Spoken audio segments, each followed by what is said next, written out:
All right, if there was ever a real handgun made for real men, it was the Smith & Wesson Model 29 and 44 Magnum. Like we've seen in the history, this cartridge was developed in 1954, and Smith & Wesson chambered it in its end frame, the large frame revolvers it had this gun developed, the 29. And in the 70s, Clint Eastwood made the first of his series of movies of Dirty Harry about a police detective that carried this gun and used it to defeat all the bad guys in San Francisco. Okay, and this gun instantly became super popular and everybody had to have one. You weren't nobody unless you had a 44 Magnum back in the day.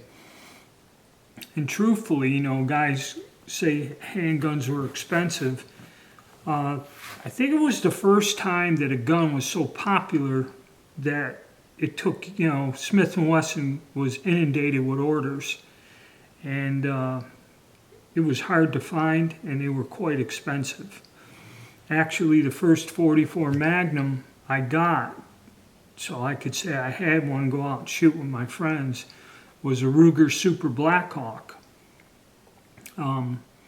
Because I remember I got it for under $200.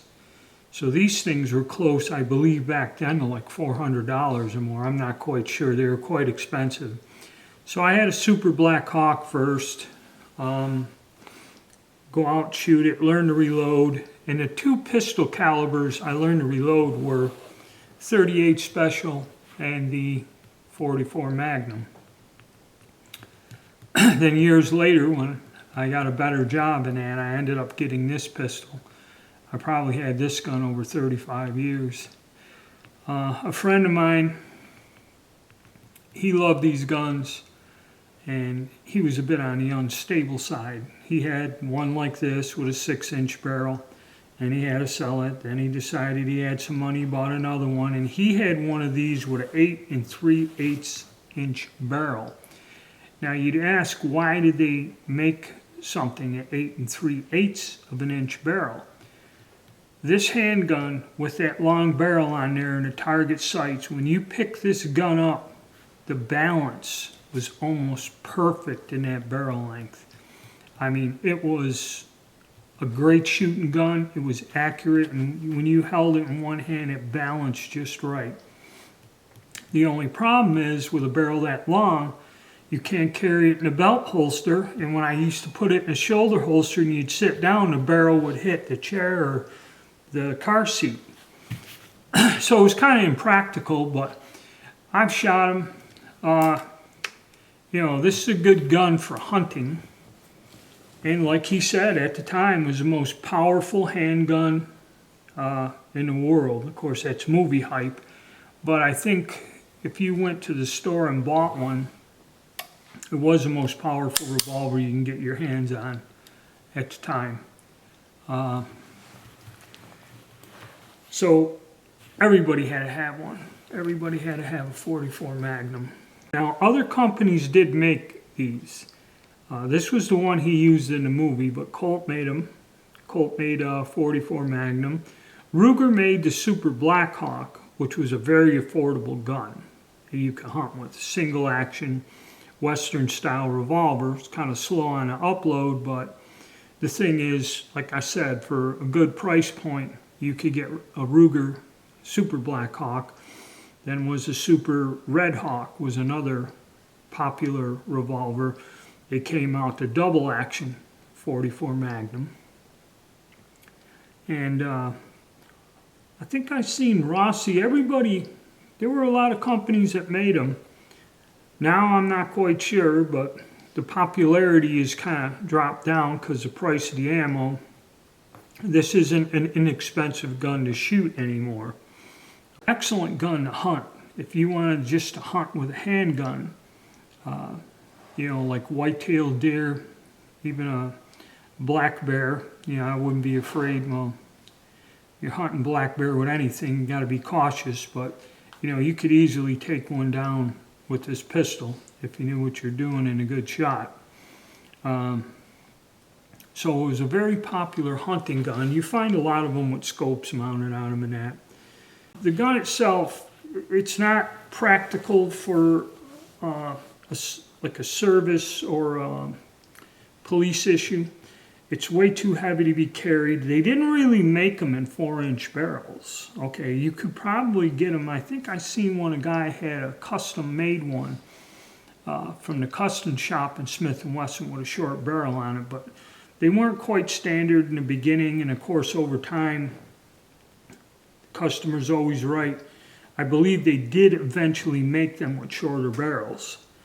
But at one point in time, the 6-inch barrel was the smallest one you could get. And this gun, when you fire it, you know, you feel it. You got to have some strength, hold on to it, and it does put a strain on your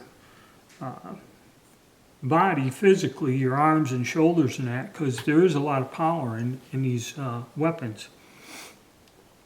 So it never really got adopted for police use, and that's where Elmer Keith, back in the early 60s, decided he was going to try to go with a 41 Magnum. And a lot of people said there was a load in the 41 Magnum, was more powerful, and they were supposed to design a little bit lighter, smaller gun. It never came to it. What they would do is just take their large frame 44 and 45 revolvers and chamber them in 41.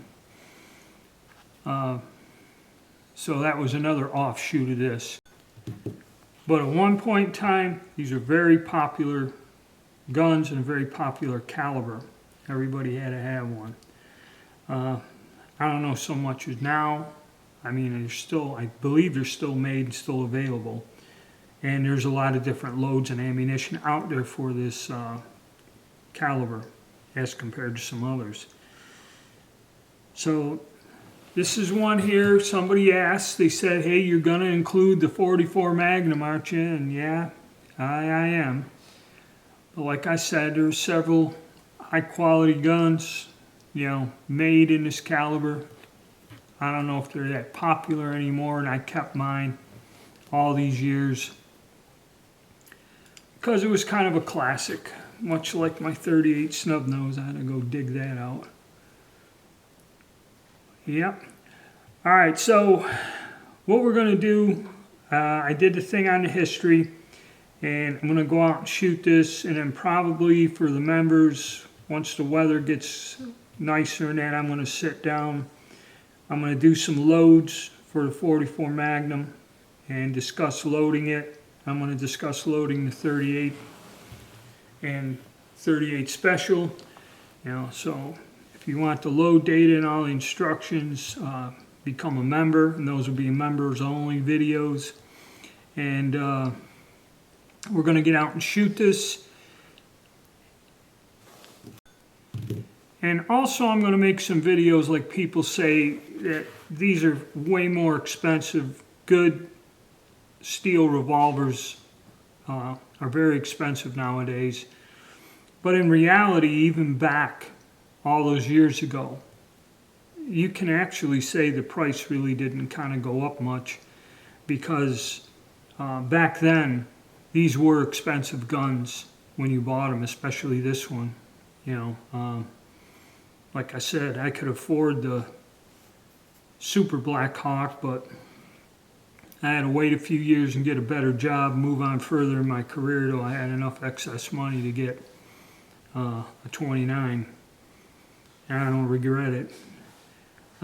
So yeah, so we're going to keep on going in the series, make some more videos on it. We're going to get out and shoot this one. And this one here, I have shot it at 100 yards. I may take it out to the rifle range and get some long distance shooting with it too, now that I'm thinking about it. All right, guys, so, you know, if you like the series, you know, please hit the like button, subscribe. There's a link to my